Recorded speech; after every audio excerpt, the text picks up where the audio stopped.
What's up, y'all? It's your girl, Demi Love. And Mama Lolly. And this is Everything But the Bullshit.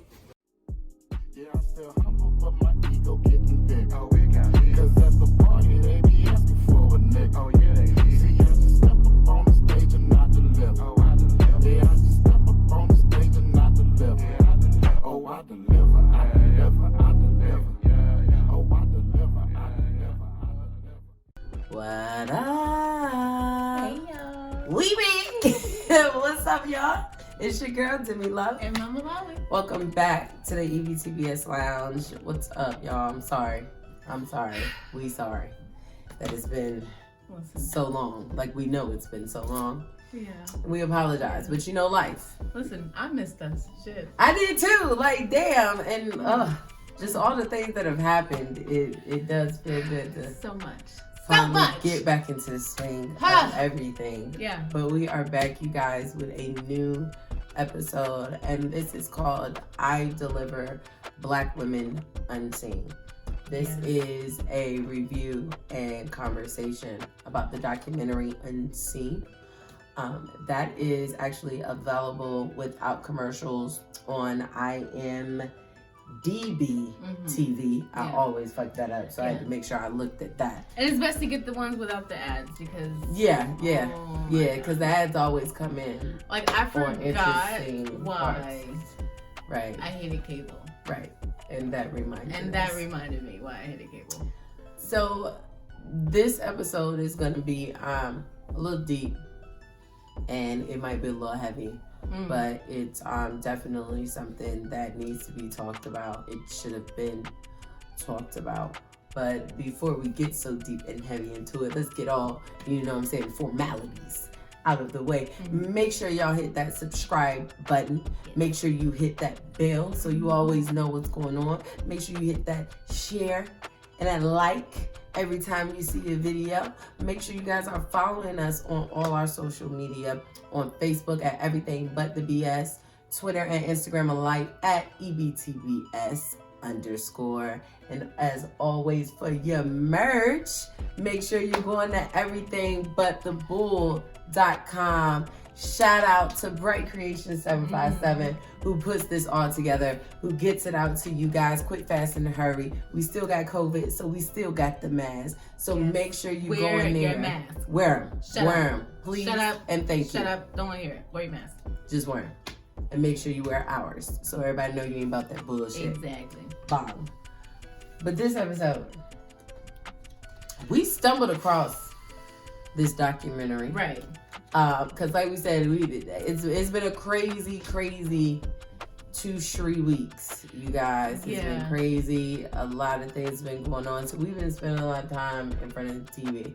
I haven't been feeling too hot. So that's been my main place where I've been at. Yeah. And I just think it's some mental health days. So that's what's been going on. And while we were doing that, we came across Unseen. This was actually directed by Laura Paglin. It came out 2016. Did not hear a thing about this movie. Nothing. And actually what happened in this documentary happened in like 2009. Actually starts in 2005. Right. So like that in itself threw us, because we hadn't heard shit about it. Nothing. Like this was new. And we like to keep up on current events, so... Especially shit like this. Because we love a good crime drama. We love a good whodunit. So, yeah, murder mysteries, all that shit, blood and gore. Yeah, so this is definitely up our alley. And we were just stunned that we did not hear about this, let alone even see the documentary. Right. Until the other day. Right. So that until 5 years later. Like that part. So, to help y'all understand why we're just so enthralled, Unseen is actually a documentary that is about Anthony Sowell. Anthony Sowell raped, beat, mutilated, and murdered 11 African American women in Cleveland, Ohio between 2005 and 2009 when the bodies were discovered. And that right there is like, okay, He got to 11? He got to 11. 11. Now just imagine 11. If these women were white women. I'm just saying. But we haven't even got in deep yet. We ain't even... But okay, go ahead. Mm-hmm. The documentary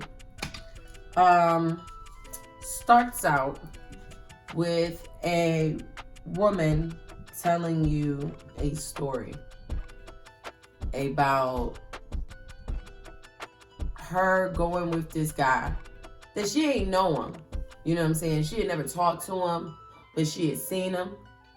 And the woman's name was Melvita. Yeah. Melvita. Yeah. Melvita was addicted to drugs. She did crack. And she went with this guy, and this man raped her at knife point.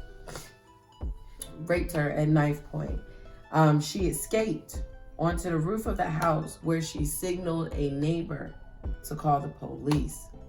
The man that raped her at knife point was Anthony Sowell. This was in 1989.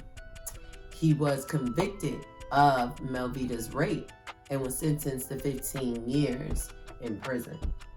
Served those 15 years. Served them. Whole 15. Got out in 2005. And he moved to 12205 Imperial Avenue.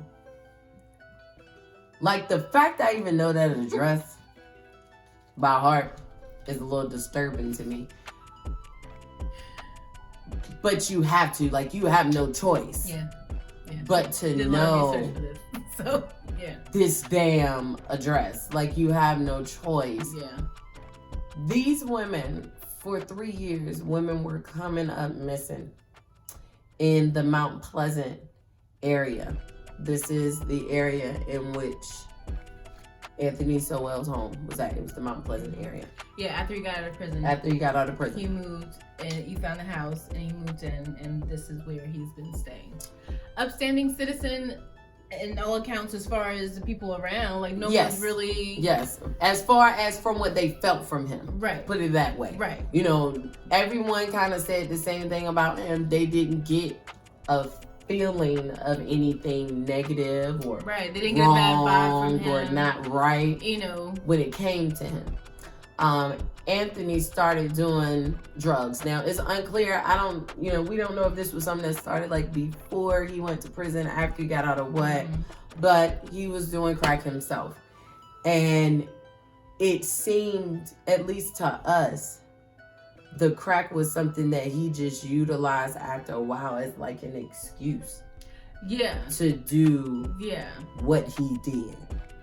He used it to attract the women, because all the women that he attracted, all the women that he murdered were women who were addicted to crack. Mm-hmm. They were what Cleveland people refer to as strawberries, which are women that are addicted to drugs and who prostitute themselves in some shape, way, or form. He gravitated towards those women because he knew no one would come looking for them. Yep. He knew no one would care enough to dig enough to see where they were. Yeah. Simply because they were addicted to drugs. Mm-hmm.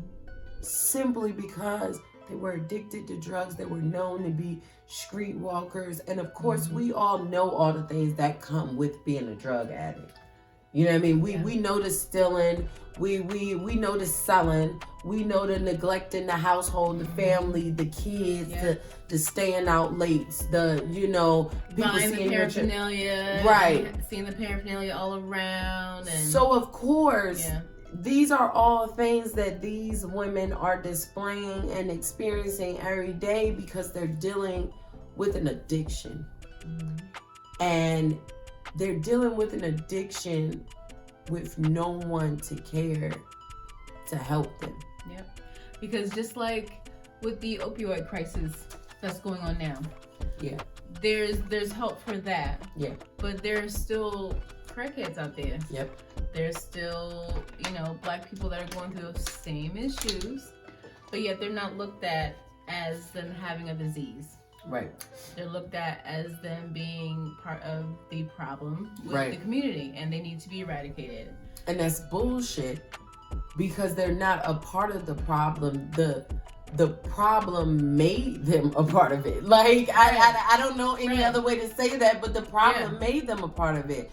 That problem came into the neighborhood, came into a vulnerable neighborhood, like the pastor said on this documentary. Mm-hmm. You know, when you get a neighborhood that was once thriving, that was once doing so well, and then you have things that bring that community down, from job losses to people losing their homes and cars and etc. and land and what have you, then you get the bad that comes in, that alcohol, the drugs, the gangs, and that's when you're trying to find a vice to deal with the depression. To cope with all the shit that they going through. Mm-hmm. So on October 29, 2009, 4 decomposing bodies were found on Anthony Sowell's 3rd floor. Oh. Another 2 were found in the basement, and 5 more were found buried in his backyard. Again, for 3 years, women went missing in the Mount Pleasant neighborhood, and there was no investigation. And people were reporting them missing. Yes. They were being reported. Even the women that were being assaulted and just so happened to get away. Mm-hmm. There were maybe 1 or 2 that didn't file reports. Right. But the others did. Right. They filed reports. 1 even had a rape kit. Right. And it still took them forever to get in contact with her. 3 weeks. It took them 3 weeks to finally get in contact with her. And then when they go to talk to Sowell in regards to that, that's when they find the bodies. They didn't find him. They found the bodies. They found 2. They found the first 2, and that's what set them off to go through the whole property. So had they not taken that particular case serious enough, because they still didn't take it serious enough. They still didn't. And we're who knows? Again gonna go through that. Who knows? So this man, now mind you, there were 11 victims that they found dead, murdered, raped, beaten at his house. Yeah. But there were other women that had had encounters with him and actually survived and got away. Yes.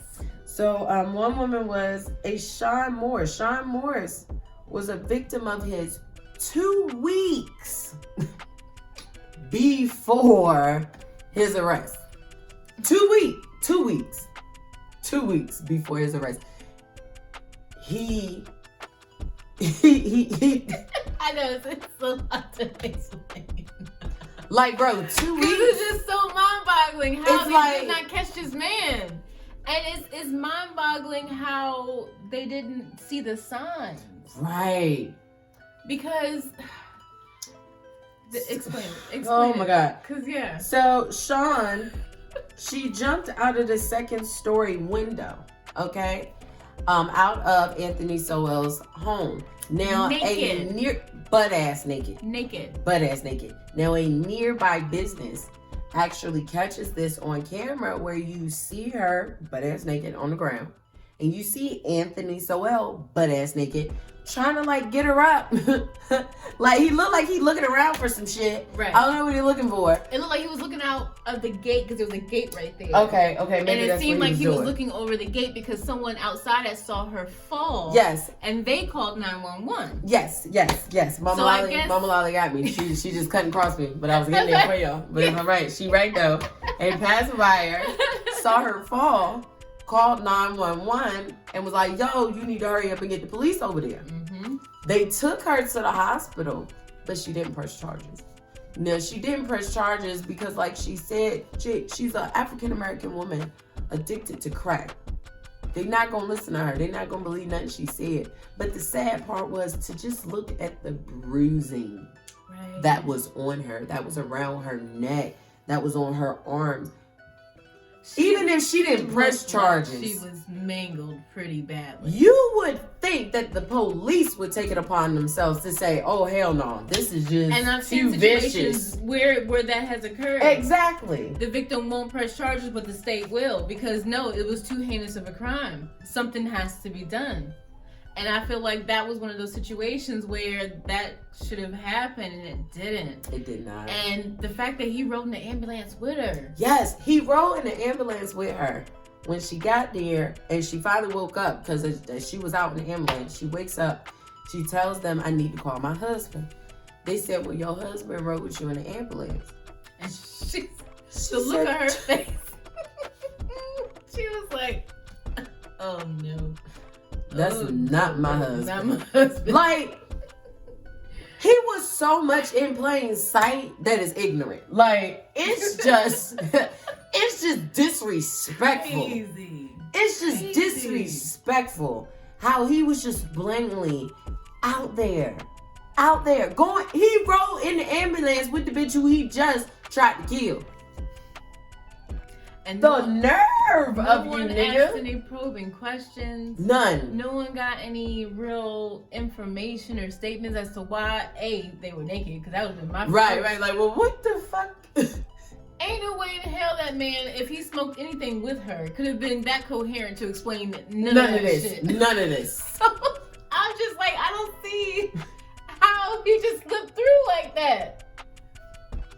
That's what I'm laughing because of the sheer genius of it all. Right, because it's legitimately like she said, he should have been got caught. There's no reason why it should have been 3 years and 11 women dead with like 3 or 4 that escaped. Like, they had 4 opportunities, at least 4 different opportunities to catch this man, but they didn't.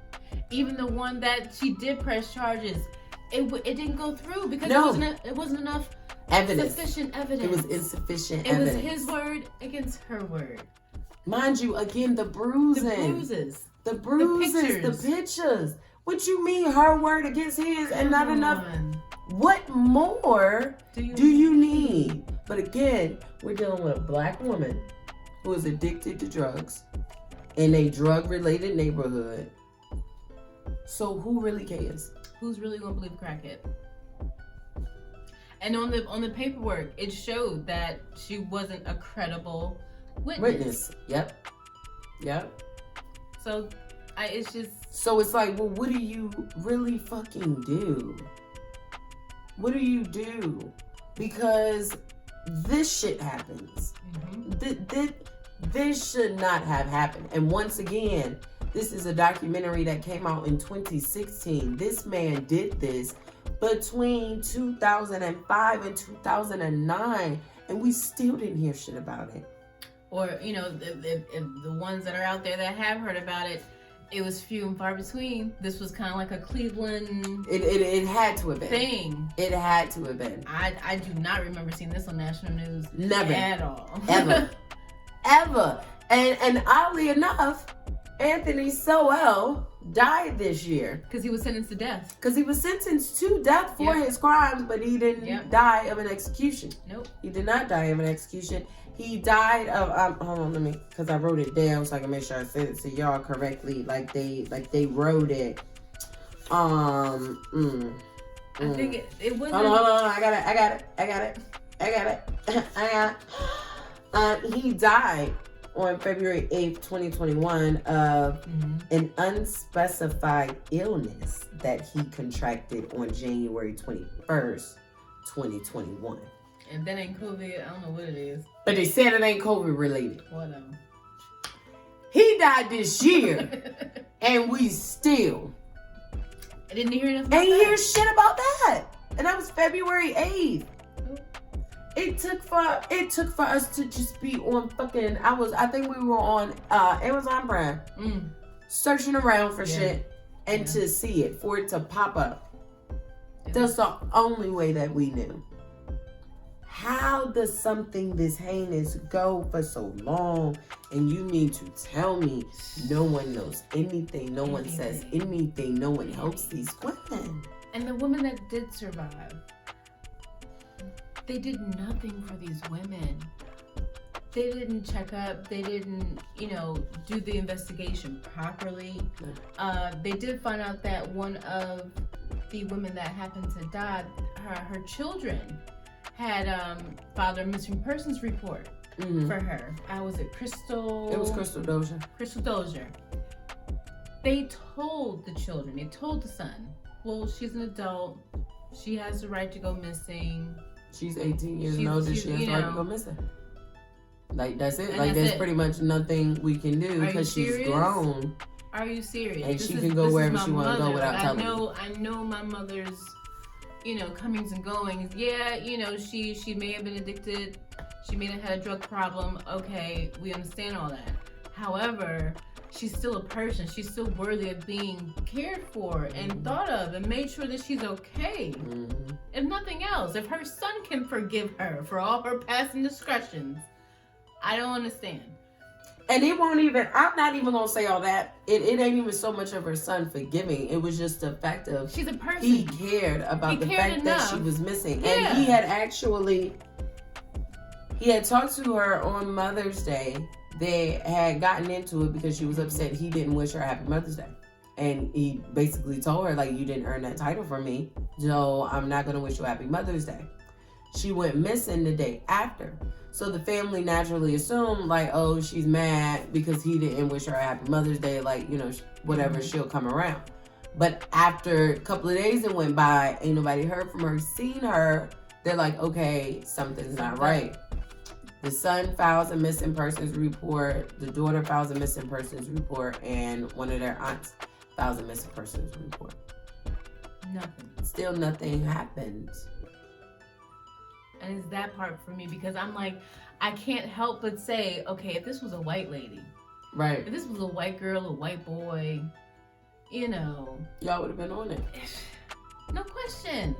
No question. They'd have been out there with the dogs and the sticks and all that, the whole chain and all that, looking for these women. But because, like you said, they strawberries.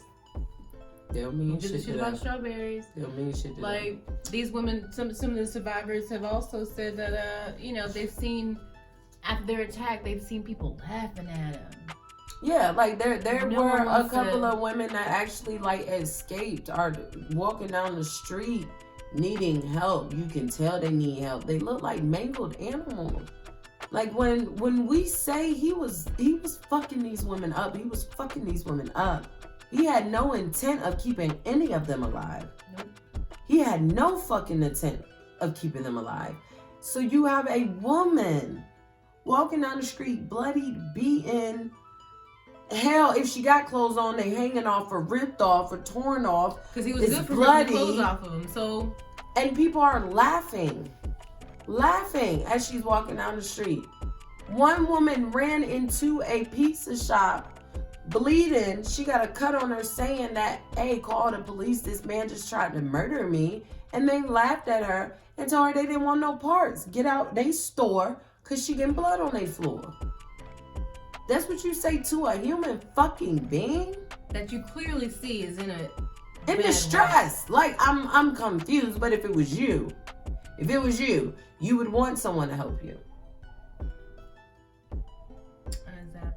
It's not only the police let them down, they own communities. The Black House let them down. Yes. Because we're so quick to say it ain't our business. Right. Mind your business. Mind your business. They ain't got nothing to do with you. We so quick to close eyes, shut doors, close curtains. But then when some shit happen to us, some shit go down with somebody in our family or that's close to us, we expect people to talk. We expect people to say something. You not doing it, you've never done it. Yep. So how you expect somebody to do it for you? These women needed that. These women could have used that. And no one helped them. No one cared. LaTundra Billups, a.k.a. Lala. She was one of his victims. She was actually the one in which it led to them finding the women's bodies and led to them having a whole fucking manhunt for Anthony Sowell. She was beaten and raped by him. She was allowed to leave the next morning by basically acting like nothing wrong happened. You know, she wakes up, he sees her, he's like, oh, you gonna go to the police? And she's like, oh, go to the police for what? Like, you know, it might have been a little rougher than I'm used to, but like, oh no. She leaves out the house, you know, she kept looking back to watch him watching her, and once she got out of his sight, she took off. Ran to the police station, told them what happened. 3 weeks. 3 weeks before anyone called her. And they could have caught him sooner because she was the integral piece of putting him behind bars. Because she was the only one that actually saw another decomposing body in that house that they was in. Well, they never even used her. Lala was not used. It was just Vanessa. Vanessa Gay was another one of his victims. She saw it. That he beat and raped for hours and hours and hours on end, and she actually saw a decapitated body on the floor with a blanket over it. So she was the only one that could actually put him to what's the word I'm looking for? Actually attach him to the bodies. Mm-hmm. She was the only one that could. Once they went to the house, like I said, to try to arrest him, they found the 2 decomposing bodies. They went through the house. They found all 11. There was a manhunt for him. They ended up getting him. They found him in an abandoned house where he had been hiding out at. And I'm mad they use bandos in the he pled not guilty by reason of insanity. He actually told the police that all he remembers is having bad dreams. Yes. Bad dreams. He don't remember killing nobody. He don't remember. He trying to remember, but it's so foggy and it's so hard. He provided no useful information about the identities of the victims, and they ended up finding out the identities of all the victims through DNA from the families. So just no regard for the families. Like, just watching him, because they have a video footage of him sitting in the interrogation room, mm-hmm. and just watching him, just his whole demeanor, and just him sitting there waiting, and him just trying to explain. It just, the lack of remorse, the lack of, like I said, the cognitive dissonance is real. I just don't understand how someone could be that evil. It was legitimately like there was no feeling there. None. Good, bad, positive, negative. Like when they weren't in the room and it was just him. He just sitting back chilling. He's just waiting. It's like, yo. Like he's waiting for someone to come in with his bag so he can go home. Like that's. Do you understand what's really going on? Like for me, it looked like he was just there, but not there. Like it didn't even look like he was. To me, it didn't look like he was waiting to leave or waiting to stay. It didn't look like he was waiting to talk or he was waiting to not talk. Like it legitimately just looked like he was fucking there. Like I don't even know if the nigga was really processing what was going on, if it really dawned on him what was like, I don't know, because it was just such an emptiness. It was just such a like, what are you feeling? Like for real, they found 11 bodies in your house, nigga. You mean to tell me you don't know about none of them? You don't remember nothing? You don't know how the dirt got into the attic. You don't know how the dirt got into the basement. You don't know how the one body got dug up. You don't know shit. You don't know how they died. You don't know nothing? How? Anthony Sowell was referred to as the Cleveland Strangler. His trial actually began on January 27th, where he was charged with 85 counts of murder, kidnapping, and rape. The jury deliberated for 15 hours. And he was convicted of 84 out of the 85 charges and sentenced to death. Now, what we found interesting, they didn't say this in the movie, but we found in our own research, he was scheduled to be executed November, I think it was 8th, 2020, but it was postponed. It was postponed because I think he was still trying to file appeals. Right. And then in turn, he ends up dying February 8th of 2021 of unspecified illness that he contracted on January 21st. Like, the fact that you know the day he contracted it, but you got the audacity to say unspecified illness. Well, how the fuck? Okay, we just gonna act like that didn't happen. His home, the Sowell house, was actually demolished the winter of 2011. There has been talk for a while of them actually doing a memorial for the women whose lives were lost at the hands of him. They've done little shit, but it hasn't been anything compared to what they're expecting. No. I did see some things while I was online looking around that there was a GoFundMe that they had raised like $300,000. So I'm really hoping that with that they're able to build a memorial for these women. But Unseen is a real life documentary that is happening every day. Every single fucking day. Every day a black woman is snatched. Whether she's addicted to drugs, whether she's not, whether it's during the daytime, whether it's at night. And all too many times, we're not being looked for. We're not being investigated. We're not being cared for. Just like these 11 women, these women did not have to die. They should not have.